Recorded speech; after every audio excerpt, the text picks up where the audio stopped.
The Book of Daniel, Chapter 2. And in the 2nd year of the reign of Nebuchadnezzar, Nebuchadnezzar dreamed dreams wherewith his spirit was troubled, and his sleep brake from him. Then the king commanded to call the magicians and the astrologers and the sorcerers and the Chaldeans for to show the king his dreams. So they came and stood before the king. And the king said unto them, I have dreamed a dream, and my spirit was troubled to know the dream. Then spake the Chaldeans to the king in Syriac, O king, live forever. Tell thy servants the dream, and we will show the interpretation. The king answered and said to the Chaldeans, The thing is gone from me. If ye will not make known unto me the dream, with the interpretation thereof, ye shall be cut in pieces, and your houses shall be made a dunghill. But if ye show the dream, and the interpretation thereof, ye shall receive of me gifts and rewards and great honor. Therefore show me the dream and the interpretation thereof. They answered again and said, Let the king tell his servants the dream, and we will show the interpretation of it. The king answered and said, I know of certainty that ye would gain the time, because ye see the thing is gone from me. But if ye will not make known unto me the dream, there is but one decree for you. For ye have prepared lying and corrupt words to speak before me till the time be changed. Therefore tell me the dream, and I shall know that ye can show me the interpretation thereof. The Chaldeans answered before the king and said, There is not a man upon the earth that can show the king's matter. Therefore there is no king, lord, nor ruler that asked such things at any magician or astrologer or Chaldean. And it is a rare thing that the king requireth. And there is none other that can show it before the king except the gods, whose dwelling is not with flesh. For this cause the king was angry and very furious, and commanded to destroy all the wise men of Babylon. And the decree went forth that the wise men should be slain.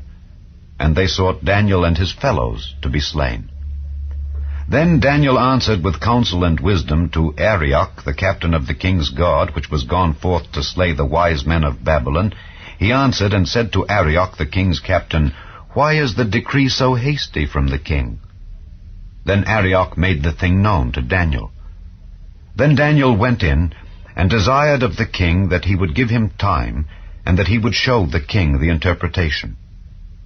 Then Daniel went to his house, and made the thing known to Hananiah, Mishael, and Azariah his companions, that they would desire mercies of the God of heaven concerning this secret, that Daniel and his fellows should not perish with the rest of the wise men of Babylon. Then was the secret revealed unto Daniel in a night vision. Then Daniel blessed the God of heaven. Daniel answered and said, Blessed be the name of God forever and ever, for wisdom and might are his. And he changeth the times and the seasons. He removeth kings, and setteth up kings. He giveth wisdom unto the wise, and knowledge to them that know understanding. He revealeth the deep and secret things. He knoweth what is in the darkness, and the light dwelleth with him. I thank thee and praise thee, O thou God of my fathers, who hast given me wisdom and might, and hast made known unto me now what we desired of thee. For thou hast now made known unto us the king's matter. Therefore Daniel went in unto Arioch, whom the king had ordained to destroy the wise men of Babylon. He went and said thus unto him, Destroy not the wise men of Babylon. Bring me in before the king, and I will show unto the king the interpretation. Then Arioch brought in Daniel before the king in haste, and said thus unto him, I have found a man of the captives of Judah that will make known unto the king the interpretation. The king answered and said to Daniel, whose name was Belteshazzar, Art thou able to make known unto me the dream which I have seen, and the interpretation thereof? Daniel answered in the presence of the king and said, The secret which the king hath demanded cannot the wise men, the astrologers, the magicians, the soothsayers show unto the king. But there is a God in heaven that revealeth secrets, and maketh known to the king Nebuchadnezzar what shall be in the latter days. Thy dream and the visions of thy head upon thy bed are these. As for thee, O king, thy thoughts came into thy mind upon thy bed what should come to pass hereafter. And he that revealeth secrets maketh known to thee what shall come to pass. But as for me, this secret is not revealed to me for any wisdom that I have more than any living, but for their sakes that shall make known the interpretation to the king, and that thou mightest know the thoughts of thy heart. Thou, O king, sawest, and behold, a great image. This great image, whose brightness was excellent, stood before thee, and the form thereof was terrible. This image's head was of fine gold, his breast and his arms of silver, his belly and his thighs of brass, his legs of iron, his feet part of iron, and part of clay.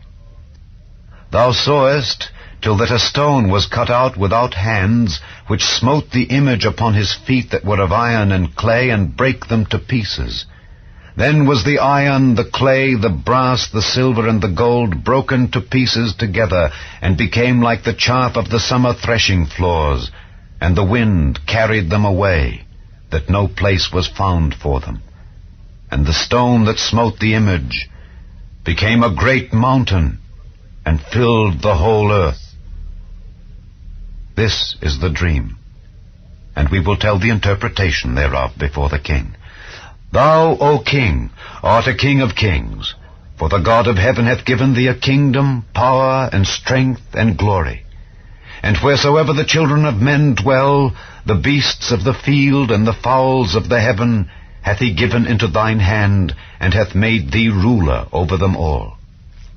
Thou art this head of gold.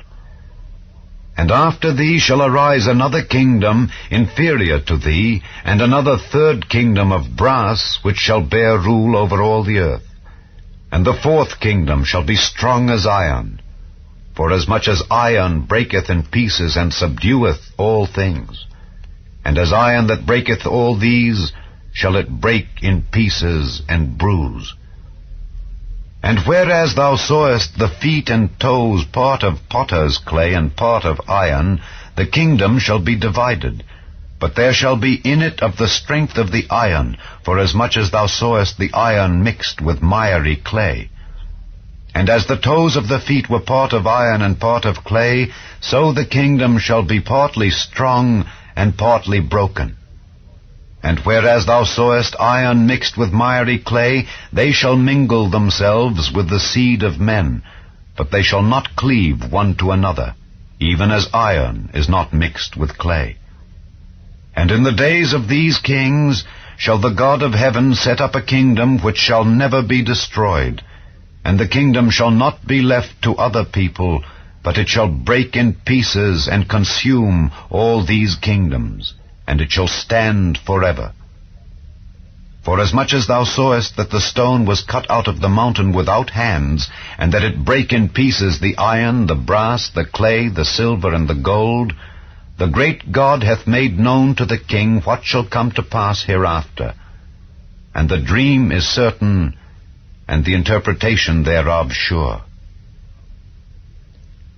Then the king Nebuchadnezzar fell upon his face and worshipped Daniel, and commanded that they should offer an oblation and sweet odors unto him.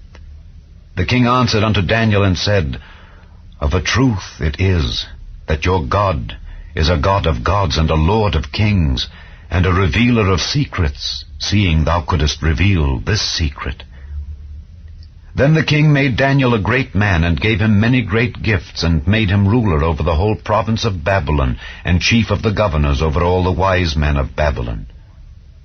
Then Daniel requested of the king, and he set Shadrach, Meshach, and Abednego over the affairs of the province of Babylon. But Daniel sat in the gate of the king.